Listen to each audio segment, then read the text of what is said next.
be here, Asheville. This is nice. This is a drinking town for sure. Yes, alcoholics, I know. It's not something to woo. That is a disease. No, you don't woo for other diseases, do you? Anybody in here with asthma? Fucking liars, all of you. You wouldn't be able to woo if you had it, all right?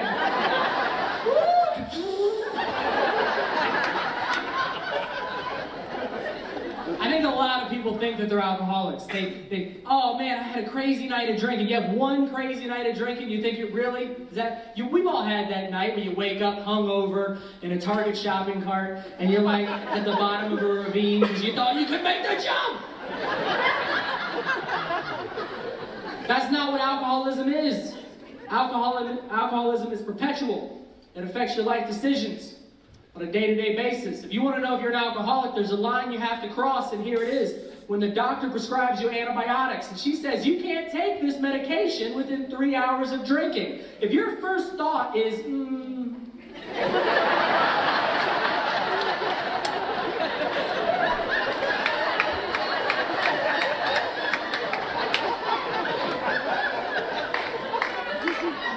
I'm just going to beat pneumonia on my own. You got a problem. This is an alcoholic town. Look. Oh man, I got wasted last night. Where did I park the car? Oh yeah, the Diana Wortham Theater, right on the stage. Oh, got hammered, man. At least you didn't get a DUI. That's good. Don't do that. If you're an alcoholic, you got to take ownership of your problem. That's the thing. Too many of my friends always displace blame on something else, you know what I mean? Like, it's never alcohol that's the problem, it's always something else. I wanted to go to this Mexican restaurant. My friend said, I can't go there, man. The food's terrible. Makes me sick. Well, what happened? The last time I went, I had 10 shots of tequila. One of their burritos. Ugh. The food is bad. Really? That's the food? Because that would be like me doing 10 lines of cocaine, sneezing, and being like, damn, allergies are crazy! Ah! Somebody cut this with pollen? Own it! People drink for different reasons. Some people, you guys are here to have fun. Drink to have fun. That's the way. Don't drink. Don't be that sad person, you know, that drinks fully clothed in a shower listening to Adele. You don't want to be that person. I had a horrible childhood. That's why I was not popular in high school. I hated high school. But what got me through high school was the idea of people like me, and just looking around the room, some of you.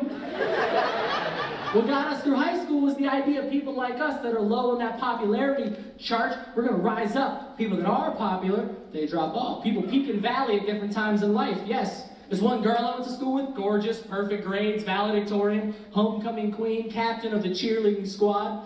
I ran into her a month ago. Do you know what she's doing? She is a doctor now, yeah. So some people are just better than others, you know, like that was a bad example.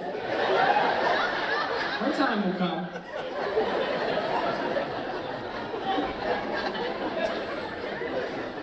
I did play basketball in high school. Yeah, I did. I played basketball in high school.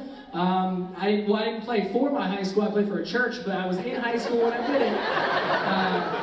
I only played for the church team because they weren't allowed to cut anybody. Yeah, I was not good at basketball. My coach was trying to cut me, figure out ways to get me off the team. He couldn't cut me, so he just tried to convert me to a different religion. It was easier that way. He's drawing up plays in the huddle. He's like, all right, everyone gather up. Dusty, you're going to bring the ball up. Graham, you're going to be in the corner waiting for the three. Then he turns to me. Dylan, here's a pamphlet on Islam. Now everybody else. No, Dylan, Mecca is that way.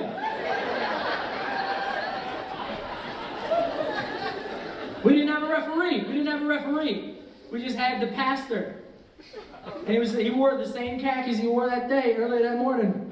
And he was an overweight old white man. He didn't understand the rules. He didn't run back and forth like a referee is supposed to do. He just stood at mid-court. You went around him. He's setting picks for everybody. It's ridiculous, man. And here's the thing. He didn't see very well, so he just heard. He just listened for the, and that's probably a foul. That's probably a foul. I'll call a foul. And he like rascal scooter over to us. But he kept that pastor tone the entire time. It was weird. Like, dude, lose it. You don't have to be on all the time. He'd come over and be like, now, I called a foul.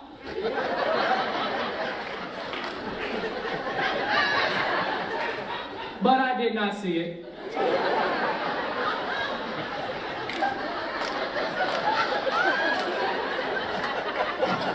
Now you might be asking yourself, well, Pastor Lucas, why would you call a foul if you did not see it? I felt it. As we all do from time to time. But now the truth lies on Dylan. Dylan, did he foul you? Keep in mind, if you lie, Jesus will be mad. That is heavy for any kid. But not for me, because I'd already converted to Islam. So, assalamu alaikum, let's get these free throws, you know?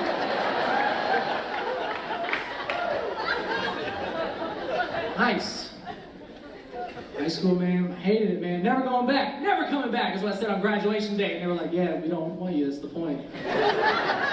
But I had no job after college. I became a teacher, which, by the way, is not how you should get into that profession. It should be, you should want to be a teacher. It shouldn't be a fallback option, you know what I mean? I can't do what I want, I just mold young minds, I guess. No, you should want to be a teacher. I loved the job. I loved it. The only thing I didn't like about it was the kids. And they kept coming back. I told them not to. Every day, going back. Kids, I think kids are harder than they've ever been. And I think it's maybe the technology, it's the attention span, the ADD. Kids think they can say anything to anybody at any time. That is not how I was raised, okay? Like, how did you guys make fun of each other when you were growing up? You called each other names like jerk and knucklehead and nincompoop and jive turkey. Well, probably not in this room, but it's pretty white here. Not kids today, they don't call each other names. They go right to the top shelf. They're like, I banged your mom. Jesus! I'm just trying to have nap time. I don't know why you keep interrupting me, man. I always gotta tell, I hear that, I banged your mom. I had to sit the kid down, I say two things. One, listen, you cannot say that to me. I'm the teacher, okay? And two, I gotta call my mom to make sure this isn't true. You said that with way too much confidence.